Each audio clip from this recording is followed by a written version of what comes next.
Good morning students. जय स्वामीनारायण। आशा है आप सभी स्वस्थ और सुरक्षित होंगे और समय पर अपना दिया गया कार्य पूरा कर रहे होंगे। बच्चों, आज हम एक नया पाठ स्पर्श के पद्य खंड से रहीम के दोहे शुरू करेंगे। पाठ कवि के जीवन परिचय से शुरू करते हैं।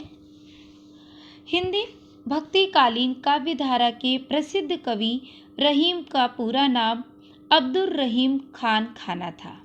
उनका जन्म वर्तमान पाकिस्तान के लाहौर में सन 1556 में हुआ था। वे अकबर के दरबार के नवरत्नों में से एक थे। वे अरबी, फारसी, संस्कृत और हिंदी भाषा के अच्छे जानकार थे। रहीम के नीतिपरक दोहों पर संस्कृत कवियों की छाप स्पष्ट रूप से दिखाई देती है। रहीम ने नीतिपरक दोहों में दैनिक जीवन का उदाहरण देकर उन्हें रोचक, सरल और सहज बनाया है। रहीम में हिंदी,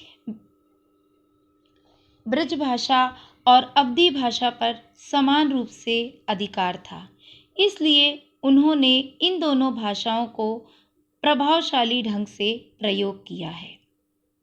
इस पाठ में 11 नीतिपरक दोहों का संकलन किया गया है। ये दोहे जहाँ एक ओर शुद्ध आचरण और उत्तम व्यवहार की शिक्षा देते हैं, वहीं दूसरी ओर जीवन को सुखपूर्वक जीने के लिए उचित दिशा निर्देश देते हैं। तो आइए रहीम के दोहे शुरू करते हैं। और रहीम का पहला दोहा, रहीमन धागा प्रेम का, मत तोड़ो चटकाए, टूटे से फिर ना मिले, मिले गांठ पड़ जाए। इसमें रहीमदास जी कहते हैं कि प्रेम रूपी धागे को कभी जानबूझकर झटके से नहीं तोड़ना चाहिए। प्रेम धागे के समान अखंड और कोमल होता है। यदि एक बार धागा टूट गया तो फिर जुड़ नहीं पाता। यदि उसे जोड़ने का प्रयास किया जाए तो उसमें गांठ पड़ जाती है। इसमें कवि का आशय यह है कि आपसी मधुर प्रेम संबंधों को यत्नपूर्वक बनाए रखना चाहिए। यदि ये संबंध एक बार टूट जाए तो जोड़ने का प्रयास करने पर भी मन में गांठ रह जाती है। ठीक उसी प्रकार जैसे धागे के सिरों को जोड़ने पर उसमें गांठ आ जाती है। रहीम का दूसरा दोहा, रहीमन निज मन की बिथा, मन ही राखो गोए, सुनी अठिले हैं लोग सब, बाटी न लहे कोई।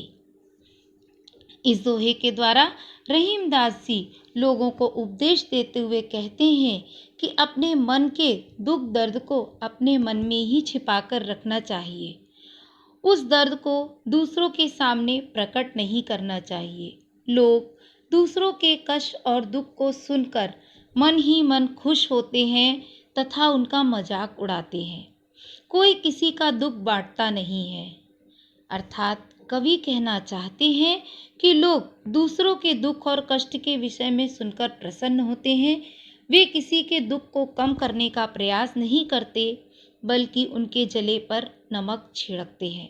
इसलिए दूसरों के सक्षम अपने दुख कभी व्यक्त नहीं करना चाहिए। रहीमदास जी के तीसरे दोहे में, एके साधे सब सधे, सब साधे सब जाए, रहीमन मूलहि सींचबो, फूले फले अघाए। इस दोहे के द्वारा कवि कहना चाहते हैं कि एक मुख्य कार्य को सिद्ध करने के लिए सभी अन्य कार्य स्वतः सिद्ध हो जाते हैं। एक परमात्मा को पा लेने से अन्य सभी सांसारिक सुख मिल जाते हैं, परंतु चारों ओर ध्यान भटकाने पर किसी भी लक्ष्य तक नहीं पहुंचा जा सकता।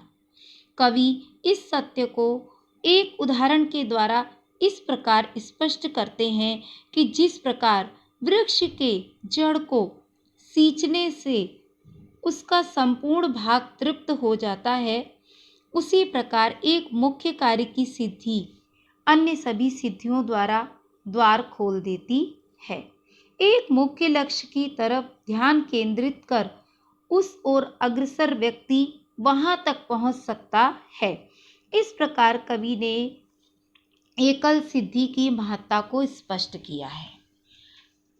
रहीम के चौथे दोहे में चित्रकूट में रमी रहे रहीमन अवध नरेश, जा पर विपदा पड़त है सो आवत यह देश।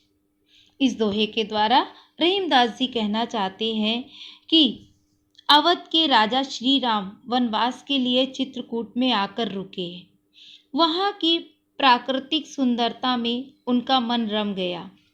अब जिस पर विपत्ति आती है वह शांति पाने के लिए वहां चला आता है। इस दुख का निवारक स्थान पर आकर सारे दुख मिट जाते हैं। कवि यह भाव स्पष्ट करना चाहते हैं कि विपत्ति आने पर व्यक्ति चित्रकूट में श्री राम की भांति शांति प्रदान प्राप्त करने चले आते हैं। यहाँ की प्राकृतिक सुंदरता उनके मन को असीम शांति प्रदान करती है। रहीम जी के पांचवें दोहे में दीरक दोहा अर्थ के आखर थोड़े आही, जो रहीम नट कुंडली सिमटी कूदी चढ़ जाए। इस दोहे के द्वारा रहीमदास जी कहना चाहते हैं कि दोहा छंद अक्षर तो बहुत कम होते हैं, परंतु उनके शब्दों के अर्थ बड़े गहरे और दीर्घ होते हैं। किस प्रकार? उस प्रकार जैसे कुशल बाजीगर अपने शरीर को समेटकर बड़ी कुशलता से तंग मुंह वाली कुंडली के बीच से निकल जाता है, उसी प्रकार छोटे छोटे शब्दों रचित दोहे एक गंभीर अर्थ की अभिव्यंजना करते हैं और बात की गहराई लोगों के समक्ष व्यक्त करते हैं। इस प्रकार देखने में छोटे लगने वाले ये दोहे वास्तव में बड़ी गहरी बात को सीमित शब्दों में कह जाते हैं। रहीम के छठवें दोहे में धनी रहीम जल पंख को लघु जिय पियत अघाय, उदति बढ़ाई कौन है जगत पियासो जाए। रहीमदास जी कहते हैं कि किसी छोटे से सरोवर का कीचड़ वाला जल भी धन है, क्योंकि उसे पीकर छोटे छोटे जीव जंतु अपनी प्यास बुझा लेते हैं। परंतु अगाध जल राशि होते हुए भी समुद्र की महानता की चर्चा कोई नहीं करता। क्यों? क्योंकि उसके किनारे पर आकर भी लोग प्यासे रह जाते हैं। सागर का जल खारा होने के कारण पीने योग्य नहीं होता। इस दोहे द्वारा कवि ये स्पष्ट करना चाहते हैं कि मनुष्य के जीवन की सार्थकता दूसरों की भलाई करने में है।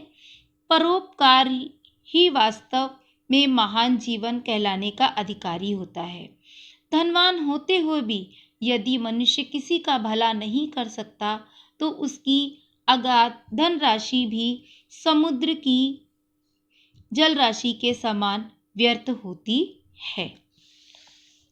अपने सातवें दोहे में नाद रीझे तन देत मृग, नर धन हेत समेत, ते रहीम पशु से अधिक, रीझ्यो कछु ना देत।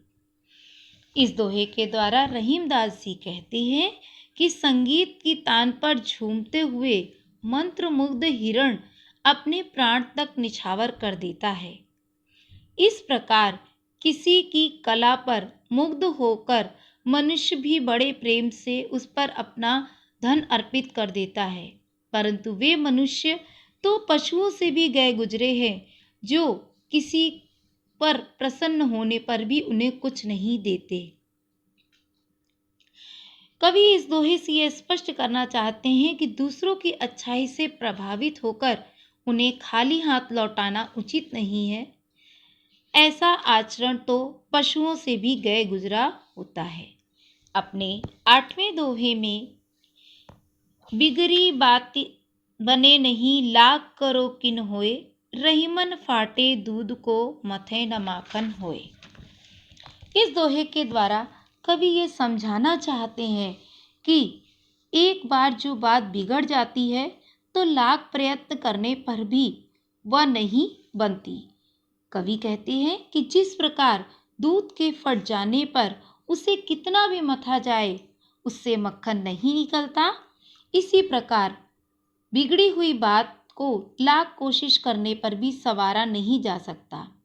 इसलिए बात को बिगड़ने नहीं देना चाहिए। बिगड़ जाने पर बात फिर नहीं बनती। कवि का नवा दोहा। रहीमन देखी बड़न को, लघु न दीजे डारी, जहाँ काम आवे सुई, कहा करे तरवारी। रहीमदास जी कहते हैं कि बड़े उच्च पद पर और मान सम्मान वाले लोगों को देखकर छोटे या सामान्य लोगों का साथ नहीं छोड़ना चाहिए, क्योंकि जहाँ सुई काम आती है वहाँ तलवार कुछ नहीं कर सकती।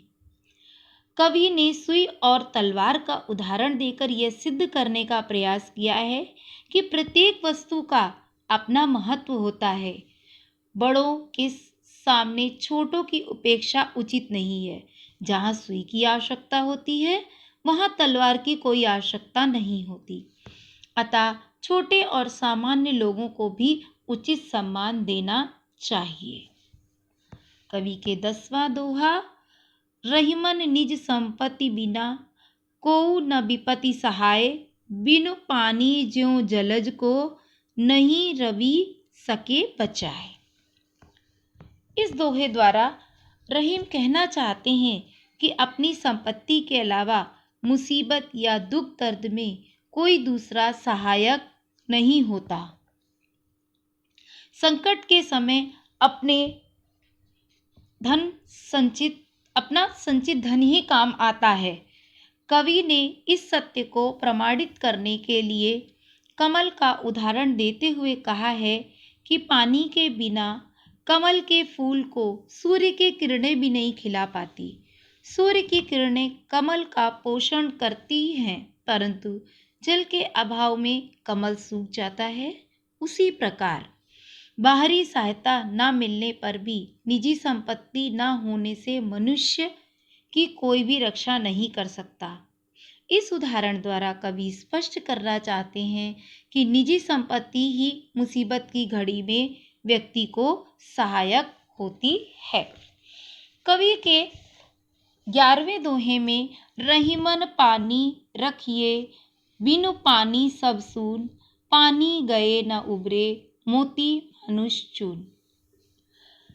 इस दोहे के द्वारा कवि यह समझाना चाह रहे हैं कि पानी का बहुत महत्वपूर्ण स्थान है। हमें इसे हमेशा संचित करके रखना चाहिए। यदि पानी समाप्त हो जाए तो मोती, मनुष्य और आटे का भी महत्व समाप्त हो जाएगा।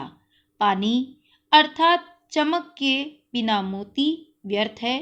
पानी अर्थात सम्मान के बिना मनुष्य का जीवन व्यर्थ है। पानी अर्थात जल के बिना आटा नहीं गूंधा जा सकता।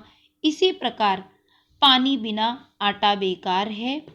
इसलिए पानी को हमेशा सहेज कर रखना चाहिए।